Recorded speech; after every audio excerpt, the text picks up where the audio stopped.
Hello and welcome to the Oil and Gas Report brought to you by Katch.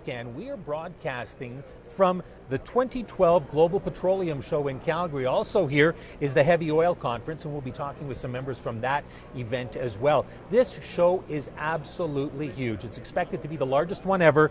They're predicting that about 60,000 people will be attending it from 95 different countries. This is over a course of 3 days, and there's about 2,000 exhibitors here as well. Now, as well as the exhibitors, a lot of people coming here to try and find out about technology, also share a little bit of their knowledge. Joining us right now, our first interview, David Rennie. David, you're with Scottish Enterprise. I am. Yeah, and your role with that company? My role is to head up the oil and gas and CCS, carbon capture and storage team. I'm based in Scotland, and our job is to sort of work with companies, work with the sector to deliver opportunities both at home and abroad. Okay, now carbon capture and storage is something that here in Alberta is something obviously we're looking at, being a huge petroleum producer. Indeed.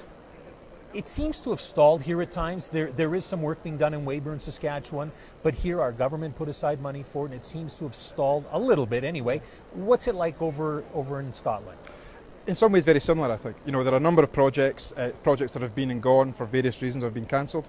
I think the key thing to say is that CCS is a key technology for climate change, but it's also a technology where Scotland can lead the world in some areas. We have huge storage.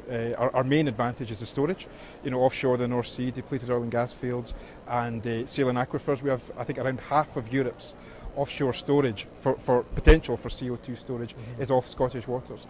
We have a number of projects. A station at Peterhead Power Station in the northeast of Scotland, a project at Hunterston in the west of Scotland, and a new project by an American-backed project, Summit Power, near central Scotland. So these projects are at the moment looking for funding. So over the next 12 months or so, we should begin to see how these projects play out, I think. Okay, we'll get to the funding in a moment because that's a key factor with all of this. When it comes to, I guess, being an ideal spot to store the carbon, sounds like a good idea. I imagine it'd be good for the industry, might be good for the environment as well. How do the people of Scotland feel about the idea that you're saying that we could take a lot of the carbon from Europe even and store it in Scotland? I think generally the view of people in Scotland is very positive. I mean, Scotland has 40 years worth of oil and gas experience. We're well used to transporting oil and gas and other liquids around Scotland. There's extensive onshore and offshore infrastructure. So if we can turn this into an economic asset, an economic opportunity, which we believe we can, focus on the storage, I think the majority of people are very comfortable with that. I think companies are very interested in developing that opportunity. We're doing a lot of work right now on trying to develop the storage hub for Scotland.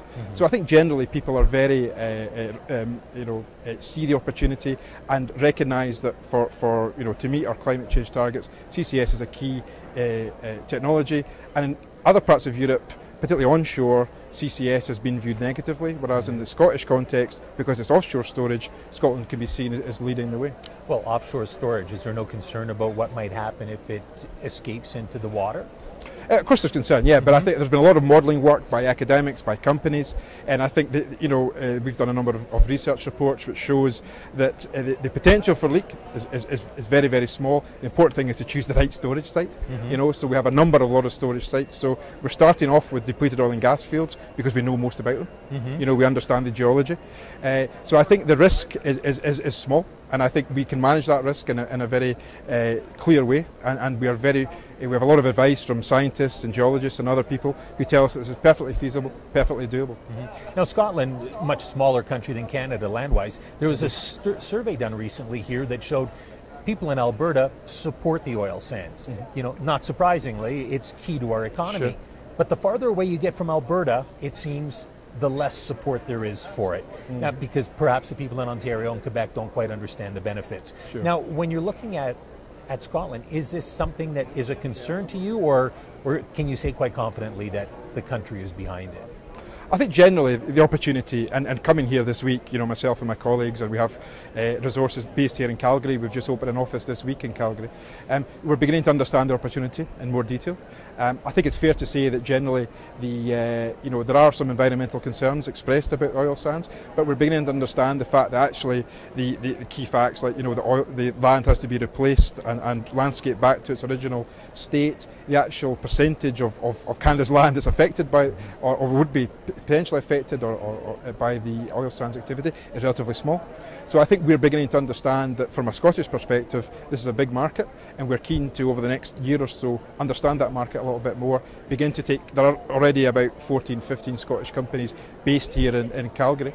We're going to increase that number, and we want to understand the opportunities more, and then begin to match up the opportunity here in Calgary and Alberta with the capability of Scottish-based companies. So I think generally there are some environmental concerns, but I think we are now beginning to understand the economic opportunity, and as long as we balance those two in the right way, then I think that's it's only a good thing. Because I think a lot of times people might argue that the economic opportunities have trumped the environmental concerns in the past. When it comes to money, it's going to cost a lot of money. Looking at the plans that you have, we're looking decades ahead. That's great if everything falls into place. Where do you find the money? These are difficult economic times throughout the world. Indeed. Difficult for companies, difficult for governments. Yep. Where's the money going to come from? Well, I think oil and gas generally, certainly in the last year or two, is actually, is very optimistic and is a very, very good place in some ways. Oil prices obviously stayed high. It's dipped a little bit recently, but it's still high in historic terms. So I think the oil and gas sector worldwide is seen as a sector, and certainly from a Scottish perspective, huge opportunities both at home and abroad. A lot of investment happening. We Scottish Enterprise, working with Scottish Government and the industry to press that, we set out a new sort of plan for how we continue to develop the oil and gas sector, a new strategy last week in Scotland. We've got ambitious plans to double the amount of exports, for example, from Scotland, from oil and gas in the next 8 years.